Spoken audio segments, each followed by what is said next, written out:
Hello everybody, welcome back to Expedition Homestead. Some of you might have been following over the past couple of years with my expedition into willow tree cuttings and growing and propagating willow trees. And today's video is going to be all about getting these willow trees that I've been growing over this last year from cuttings indoors. So we're going to talk about why I do that, when I look to do that, and then just give you a little bit of an overview of the different willow tree cuttings that we're currently growing. So let's head outside and take a look at what we got. Right here in all of these containers are what we are growing our curly willows, weeping willows, and then our basket weaving willows in. And then we also have a couple of elderberry trees growing that I purchased from a co-op earlier this year. The reason why I transport these indoors during the winter months and keep them growing in these containers here is because we do get pretty harsh winters for the most part. And sometimes if these cuttings have not had enough growth during the growing season, they're not going to survive the winter months, particularly if you have temperatures dropping below 15 degrees for long periods of time. They can really struggle and have a hard time with that and just are not going to have a high likelihood of thriving the next year. So that's why I found that I do a little bit better by keeping them in pots over the winter, and then I get a little bit of a jump start on the next season by bringing them inside in the basement maybe a month or two before spring hits. So that way I can make sure that they get a ton of growth over the next year and are really not going to struggle at all. Now with these cuttings, if you do get them planted out really early in the season, at about maybe April or May, you definitely can put them right into the ground. You can put your cuttings right into the ground and grow them like that. You don't have to worry about potting them up at all. But I've just over time have kind of found that I have good results with this, and then I can also amend the soil when growing them this way, which definitely helps out. So now you kind of know a little bit of why I keep my willow tree cuttings in these containers and then put them inside for the winter. Let's talk about when and how I do that. We'll get a little bit more in depth with that.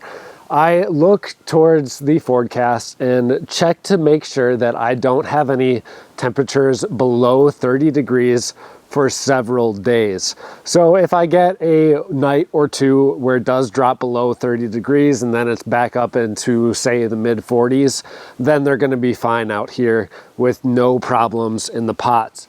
But once we start to see a span of several days up to about a week of temperatures that are dropping down below 30 degrees, say mid 20s, that's when I really look into bringing these indoors for the winter, because they can start to suffer a little bit of damage to the roots if it drops down below 20 degrees while they're in these pots, since they're not in the ground and earth and they don't have that radiant heat that's naturally occurring in the soil here. So they will get colder than they would be if they were buried directly in the soil. So that's why we've got to bring them indoors, because they're in these pots here. So check your forecast, make sure you don't have a long span below 30 degrees. If you do, that's going to be about a good time to bring them indoors, because these plants would have gone completely dormant by that point, and they are not going to suffer when bringing them indoors into a dark garage.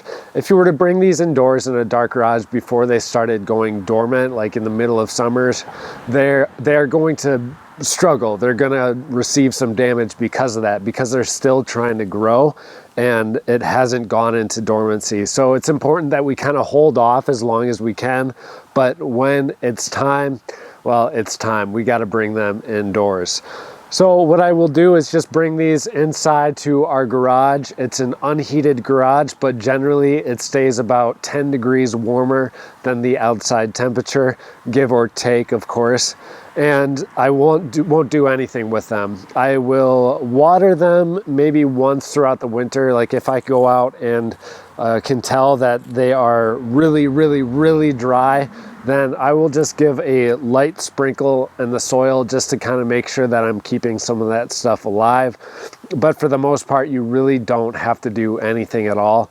And like I said earlier in the video, what I will do is bring these into the basement about a month and a half before I would want to plant them outside or bring them outside. That way they kind of get a head start on the season, so I can get a lot of growth. So I will probably bring these in the basement about late February, mid-March, depending on what the year's looking like. It's probably going to end up being March, if I'll be honest. But in March, I will bring them all downstairs in my basement, get them under the grow lights that I have. So they're going to be receiving temperatures of about 65 degrees down there, and they're going to start growing for me. So from there, it's going to be a lot of fun growing all of these willow tree cuttings this year. I hope we have some great results to share with you guys. Thank you all so much for watching. If you have any questions, comments, or concerns, of course, leave them down below. Thank you guys all so much. I hope you are all having a great beginning of your winter so far, keeping busy indoors with your house plants or planning out your garden for next year, whatever it might be. Happy gardening adventures, and we'll see you in the next episode.